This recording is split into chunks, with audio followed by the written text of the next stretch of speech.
Life is a battlefield. Every day, believers find themselves confronted by challenges that test faith, peace, health, finances, family, and destiny.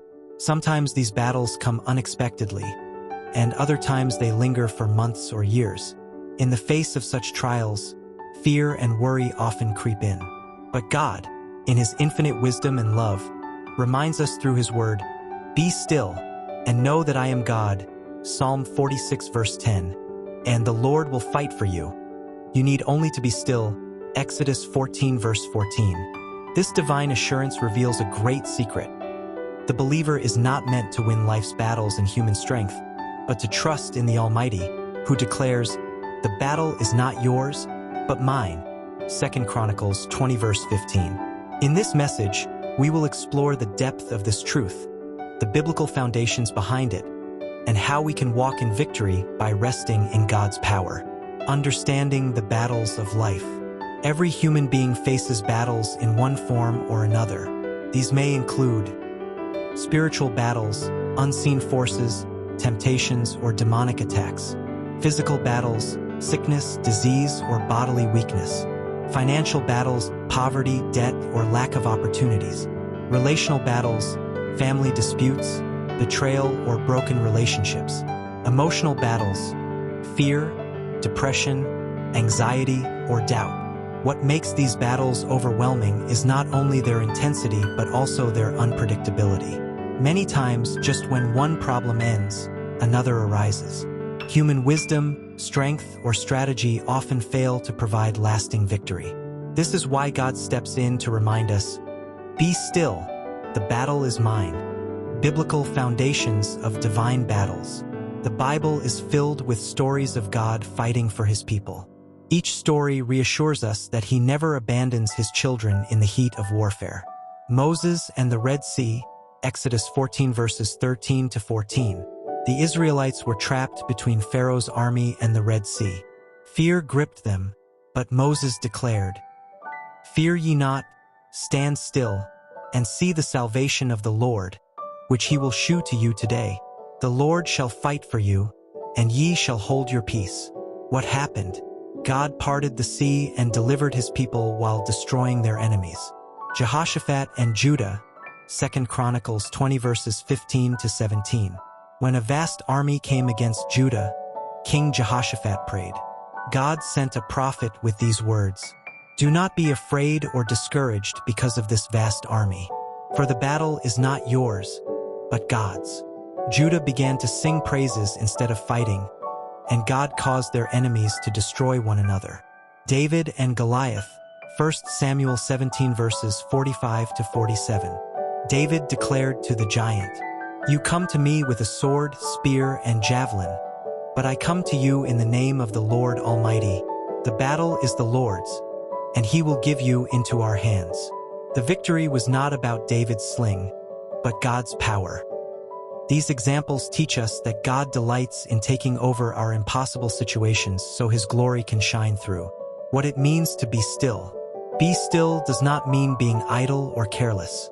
It means trusting God completely, releasing fear, doubt, and control.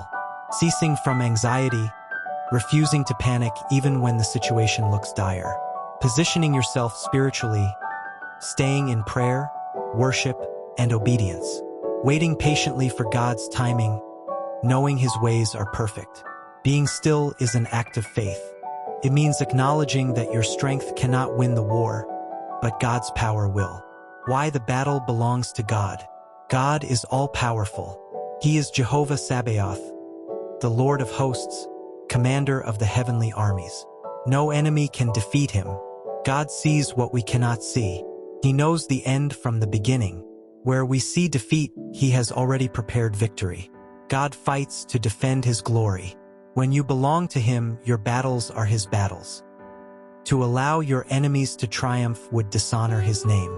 God's strategies are superior. While men rely on weapons, God uses divine wisdom and supernatural intervention. He may part seas, send angels, or confuse your enemies. Steps to letting God fight for you. How can we, in practical terms, hand over our battles to God? Acknowledge your weakness. Victory begins when you admit you cannot do it alone. Paul said, "When I am weak, then I am strong." 2 Corinthians 12 verse 10. Pray and surrender. Take your battles to God in prayer. Pour out your heart to Him. Prayer is the believer's weapon of surrender and victory. Stand on His word. Hold firmly to promises like Exodus 14 verse 14 and 2 Chronicles 20 verse 15. Speak them aloud in faith.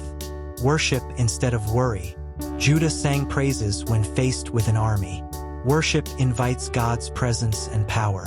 Wait patiently. Sometimes God's answer takes time. Being still means refusing to run ahead of Him. Examples of modern-day battles. A believer facing unemployment and mounting debts.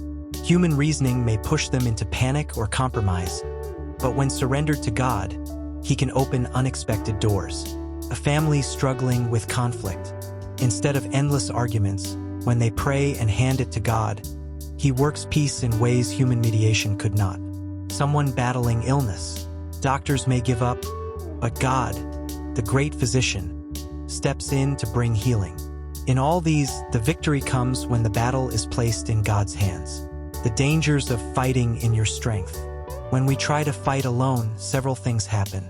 Exhaustion, because human effort is limited. Fear and doubt, because results may not appear immediately. Wrong decisions, because panic clouds judgment. Failure, because the enemy is often stronger than human ability. But when we let God fight, we rest while He works. The rewards of being still in God. Peace beyond understanding. Even in storms, your heart rests. Supernatural victory. God fights in ways you could never imagine. Spiritual growth. Your faith deepens as you see God at work. Testimonies for others. Your story encourages others to trust Him. Glory to God. The victory becomes a testimony of His greatness. Prophetic declarations. As you embrace this truth, declare these over your life. I refuse to fear. The Lord fights for me. My enemies may gather, but they will stumble and fall. No weapon formed against me shall prosper. The Red Sea before me will part, and my enemies will drown. I will stand still and see the salvation of the Lord. The message of "Be still, the battle is mine" is a call to surrender, faith, and trust.